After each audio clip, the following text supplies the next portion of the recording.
जनन मरण चक्र में आने वाले हैं इसलिए बोलते हैं। क्योंकि पतित बन जाते हैं। जन्म मरण के चक्र में आने से अज्ञानी अपने अनेक जन्मों को भी नहीं जानते, अपने बाप को भी नहीं जानते, सृष्टि के आदि मध्य अंत को भी नहीं जानते। न जानने के कारण अज्ञानता में बुद्धि फंसी रहती है, इसलिए वो नहीं जानते, पतित बन गए हैं। चाहे कोई साधु हो, संत हो, महात्मा हो, एकदम सब पतित है, एकदम। तो पतित होने के कारण, पतित माने ये पतित हुआ और ये ऊपर जा रहा है, तो बुद्धि नीचे गड्ढे में गई, गड्ढे में जाने की आदि बन गई या ऊपर जाती है? जन्म जन्मांतर क्या हाल होता है? पुरुष शरीर छोड़ता है तो किसकी याद आ जाती है अंत समय में? जो सारा जीवन याद किया होगा वो ही याद आ जाता है। काम प्रधान है हर प्राणी मात्र में, तो काम विकार प्रधान होने के कारण मनुष्य मात्र अंत में जब शरीर छोड़ता है तो जिसका ज्यादा संग करता है वो ही अंत समय में याद आ जाता है। पुरुष स्त्री को याद करता है तो स्त्री का वो चोला याद आ जाता है, जो स्पेशलिटी स्त्री चोले में दिखाई जाती है। और स्त्री याद करती है सारा जीवन जिसको, जिससे सुख मिलता है, तो वो पुरुष चोला याद आ जाता है। तो अंजाम क्या होता है? अंतमते सुगते हो जाती है। स्त्री को पुरुष का चोला मिलता है, पुरुष को स्त्री का चोला मिलता है। तो जन्म जन्मांतर क्या किया है? जन्म जन्मांतर क्या किया? बुद्धि को कहां फंसाया? अरे गड्ढे में फंसाया या ऊपर ले गए जहां आत्माओं का घर है, पतित पावन बाप का घर है। बुद्धि की पहुंच कहां हुई है? गड्ढे में हुई। तो गड्ढे में बुद्धि जाने से पतित बन गई। इसलिए गीता में भी लिखा है, उद्धरेत आत्मा आत्मानम ना आत्मानम अवसादयेत। उत माने ऊपर, हरे माने हरण करके, उद्धरेत माने आत्मा जो मन बुद्धि रूपी आत्मा है, ज्योति बिंदु आत्मा है, उसको हरण करके जबरदस्ती भी कहां ले जाए? ऊपर ले जाए। ये नहीं कहा कि कर्म करना छोड़ दो सन्यासियों की तरह,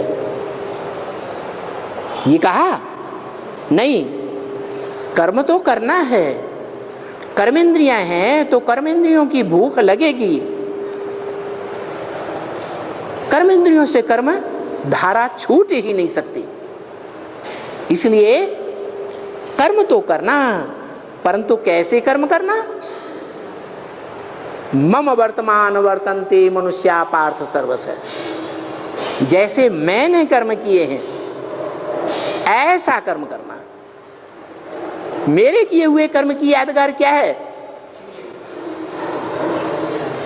शिव बाबा के मंदिर है, दुनिया में ढेर के ढेर तादाद में बने, सबसे जास्ती शिव के मंदिर,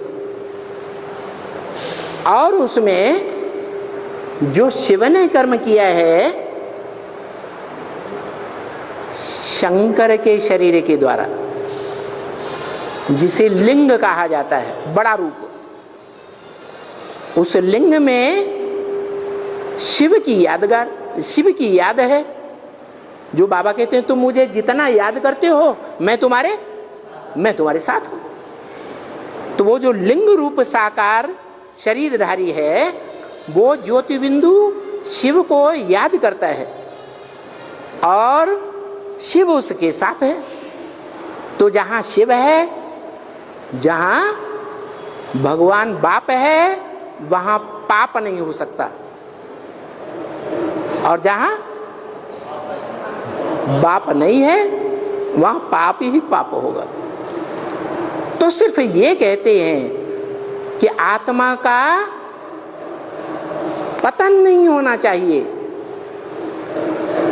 आत्मा गड्ढे में जाने वाली न बने, आत्मा को ऊपर ले जाने का प्रयत्न करना चाहिए, ऐसा अभ्यास करना चाहिए। उद्धरेत आत्मा आत्मानम, मन बुद्धि रूपी आत्मा को आत्मा के स्मृति से ही ऊपर ले जाए, और नाम आत्मानम साधे, आत्मा को नीचे न गिरने दे।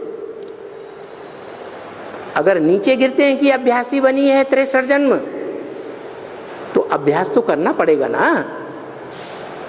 कि नहीं करना पड़ेगा? भले ये मन जो है वो बहुत प्रबल है,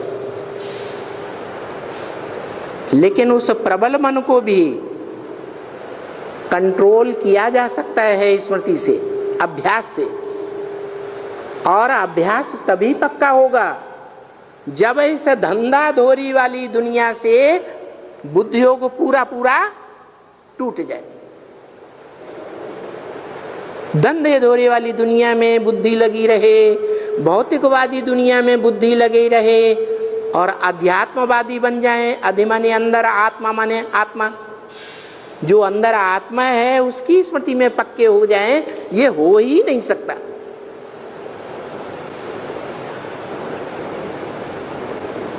इसलिए बोला या निशा सर्वभूतानां तस्याम जागृति संयमी। संयमी माने इंद्रियों का यमन करने वाला, इंद्रियों को वश में करने वाला। वो संयमी क्या करे?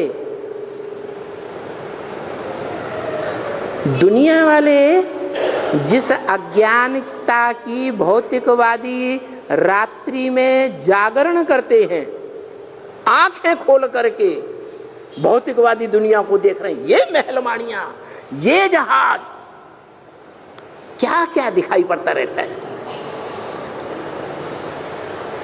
वो दुनिया संयमी के लिए रात्रि है। उस रात्रि में संयमी सोते हैं,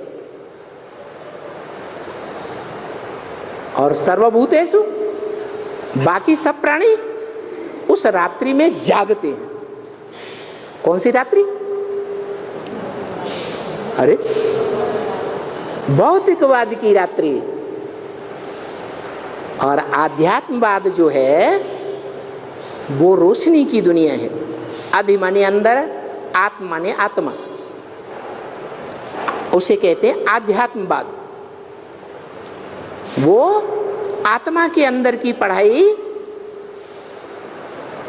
देहधारी मनुष्य पढ़ाएंगे,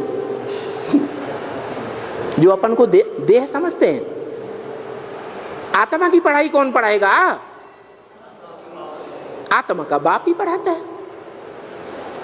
तो आत्मा की जो पढ़ाई, जिसे आध्यात्मवाद कहा जाता है, उसमें योगी लोग जागरण करते हैं। वो योगियों का दिन है। जागरण कैसे करेंगे?